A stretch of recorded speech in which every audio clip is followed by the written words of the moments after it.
Hello, my name is Anjani, and today I'm reading the astrology chart for the new moon that we're having on the 26th of April at 5:16 a.m., and that's Pacific Standard Time here in San Diego where I live.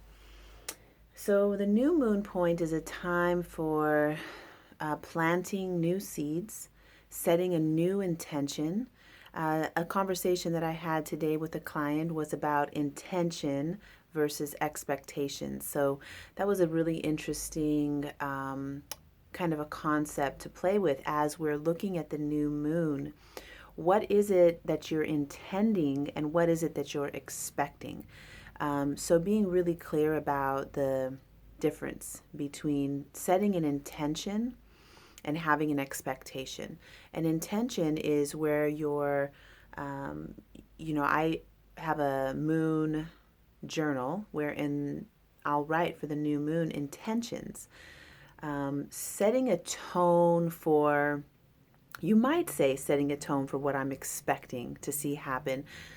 Something that I have found very useful in doing ceremony and ritual is starting to use declarations instead of intentions. So that might be something to play with for this new moon cycle. So we're beginning anew. This season is going to be Taurus. So we have a Taurus. I call it Taurus season because for the next 28 days or so, the sun will be in the sign of Taurus. The way that I work with the signs is every month that the sun is going to be transiting through a sign, I like to embody the essence of that sign.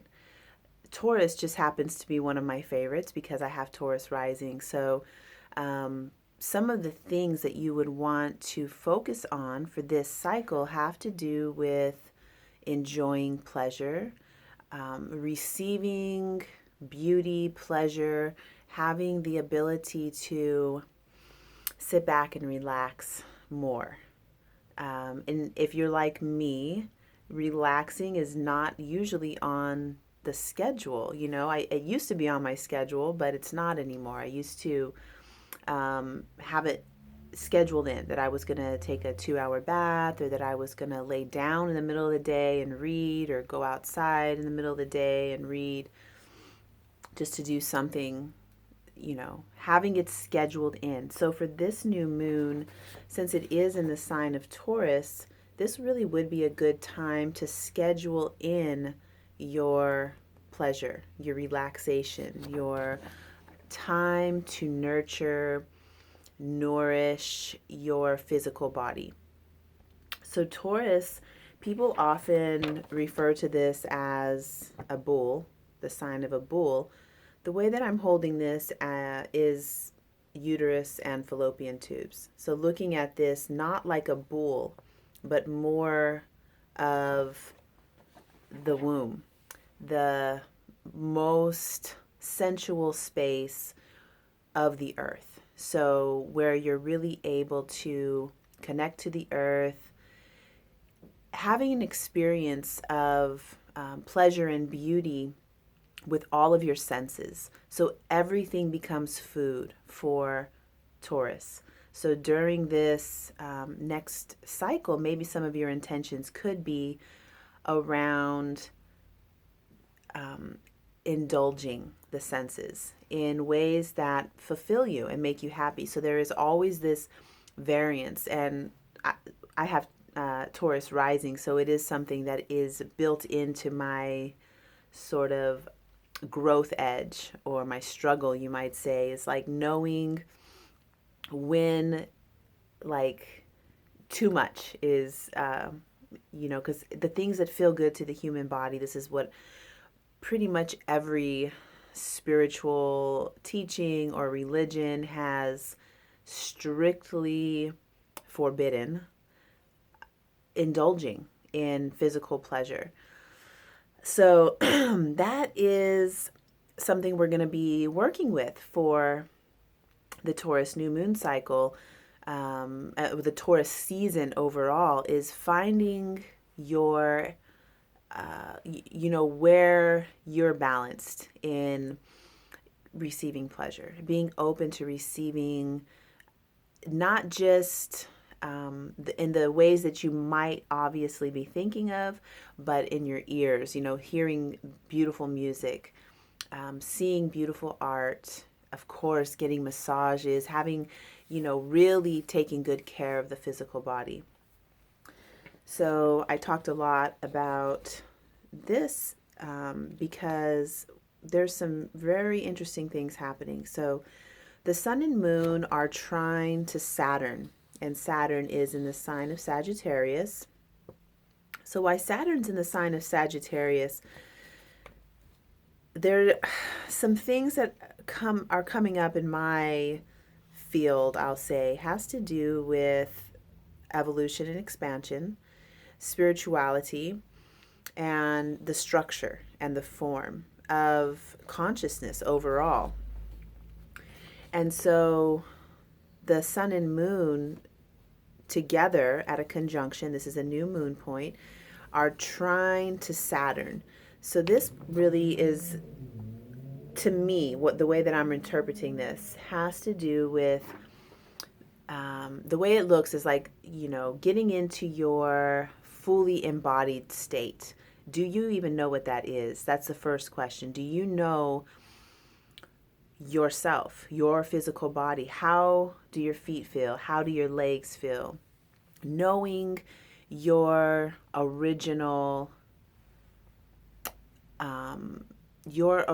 state, the natural state of you, without your tasks, without your job and your commitments and your all the things you have to do. Without all of that, do you know who you are? Because this is a very crucial thing that we all need to know. And the way that this is looking to me has to do with getting really into your body, giving yourself time to indulge in that precious quality time that we are really lacking. When in the beginning of the video, I asked about scheduling in time to take care of your body. Do you have, a lot of my clients do have weekly massage appointments with me, which is fabulous because they have it scheduled in. They know every Wednesday at 4:30 they're going to get a 2-hour massage, or every Monday at 4 they're getting a 2-hour massage. They have it scheduled in, and that's their chosen way of doing that. I like to get something in every day, even if it's just 30 minutes of meditation practice or my workouts. Working out is not necessarily, that's not a Taurus season thing. So if you're counting your workout time as your personal indulgence, I hate to break it to you, it's really not. It's working out is one of those things that you have to do, because by virtue of having a physical body, there's a few things that are required. It's not, you don't get brownie points for working out. You have to work out. You have to move your body, move your energy.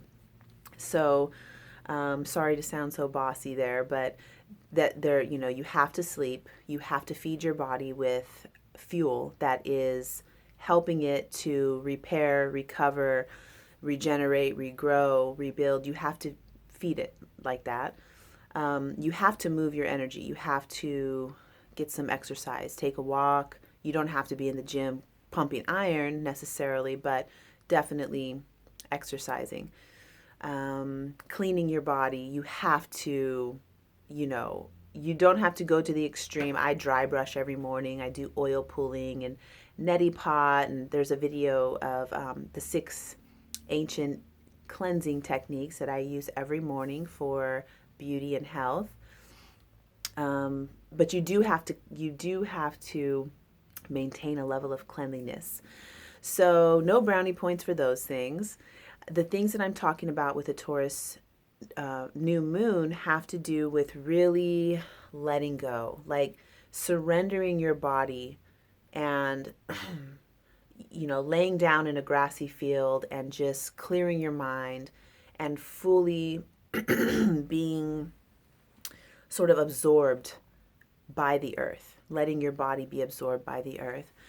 Taking a yoga class that is relaxing in nature. So this isn't really the month for strict, uh, intense physical discipline. I'm not saying don't do it. I love it. I do it almost every day, but this is not the month to focus on that. It's really on the month to, because with Saturn here, the other thing that I sort of see is getting into that really relaxed state and making a pattern out of that, setting your foundation from knowing who you are when you're not taking care of other people, knowing who you are when you're not bogged down with stress at work, knowing that, and then making a pattern and a routine from there and setting your structure from your ground zero, from your true ground zero.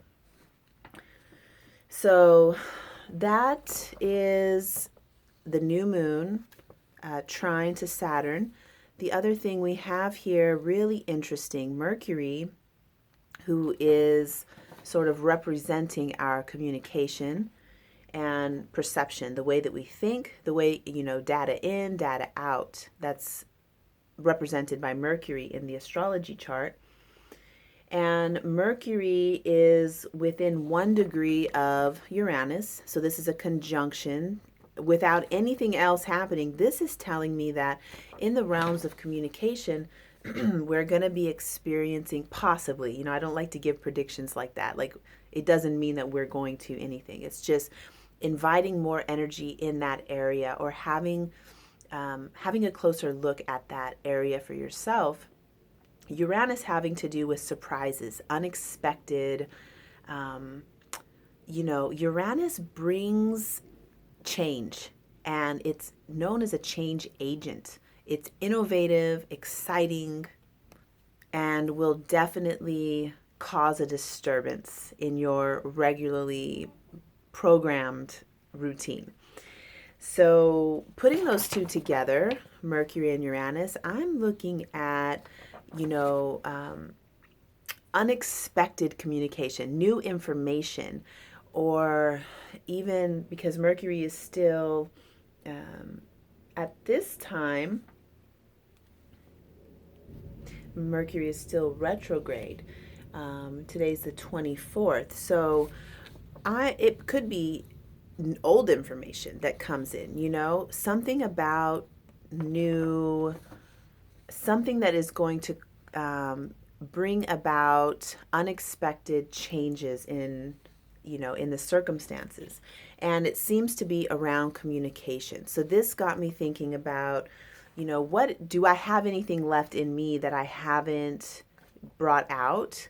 When you clear your space, when you clear yourself and become sort of an empty vessel, you're able to get more new information too. So you can think about it from that perspective. How can I clear out some of my old programming? Just like with your computer, you have to clear the old programming to download new information. So you can be thinking about it like that. And then also this conjunction is also square to Saturn. So Saturn is really coming in strong on this new moon. And with trines, remember, a trine is adding to the energy. It's an easy flow of energy. So it's what we call an easy aspect. So it's giving a helping hand, adding in structure and form into whatever it's touching here. So adding its, and when I'm talking about it, adding it's really you, me, us, the collective, everything that is symbolic of structure and form. We, connect that with Saturn. And then the sun and moon in Taurus, so getting into embodiment. Like, what does embodiment mean to you? Something that might be fun to do is write the word embodiment and list, all the ways that you can embody more of who you are, what you love. So for me, I might write, when I breathe air in, I feel like I am embodying life force energy. I'm bringing that in, and it's animating my body. When I eat delicious food, obviously, I'm bringing that into my body, and I'm letting that inform who I am. And it's a constant communication. So embodying anything, like when I give classes and I talk about embodying a teaching, become the embodiment of your inner feminine, or become the embodiment of your inner masculine. What I'm talking about is getting really specific on what that means for you, and then actually doing things with your body, sort of wearing it as clothes. If I were to take this off and go put it out in the sun, in the Taurus sun, and I'm just imagining that it's collecting all the energy of the sun in Taurus, and then I just wear it. And then for the whole month, I am the embodiment of the Taurus energy. So, write out what that might mean for you, because this is a big month of embodiment. So, one more thing I'm going to mention here. I do want to touch a little bit on, we still have this same thing happening with Venus and Chiron. The way that I called this at the full moon point had to do with being vulnerable, opening up to your feminine essence, whether you're a man or a woman, and being vulnerable, like opening up as much as possible, getting really in touch with your feminine essence. This is also square to Saturn, so I was seeing that as being something, you know, when we're able to do this and have our structure come from, this vulnerability of the feminine. It is very powerful, very strong. You might think the word vulnerable and the word feminine sound weak, but that's just a program. That's if you feel like those words are weak, I would definitely journal with that and find out why, because the vulnerable feminine is actually the most powerful of the archetypes. So there's that. This is an ongoing thing that we have going on with Pluto square to Jupiter, square to Uranus. And the reason I'm going to point it out for this reading is because of Mercury being tied up in this conjunction with this square. This square is something that is just playing out over the big screen, over the whole collective. It has to do with the shadows, the power, and the energy that's held in shadow, the energy that's held in secrets. In doing body work, people often have their shadow material tucked away in places in their bodies. And so when we touch on that, it liberates that energy throughout the body and enlivens the person.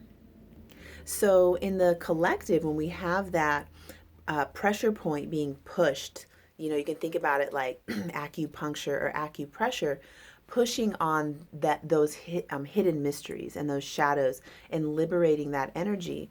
And then Jupiter just expanding everything that it touches. So bringing this into a bigger, more expansive stage, we'll call it. And then Uranus over here, whose main feature has to do with radical change, being the change agent. So the reason I'm pointing it out now is because Mercury is there. And so for you yourself, how you're communicating this, how you are working with this energy for yourself, and are you able to communicate and share what is in your, those power spots that are hidden within the body, hidden within the psyche, hidden within everything, in your job, in your family. There's always that hidden spot that it's holding a massive amount of energy. And when you can just unveil it, liberate that energy, it empowers your life and so many other lives around you. So that is my new moon astrology report. Thank you so much. Please leave any comments. I love interacting and hearing what you have to say. I look forward to connecting with you soon.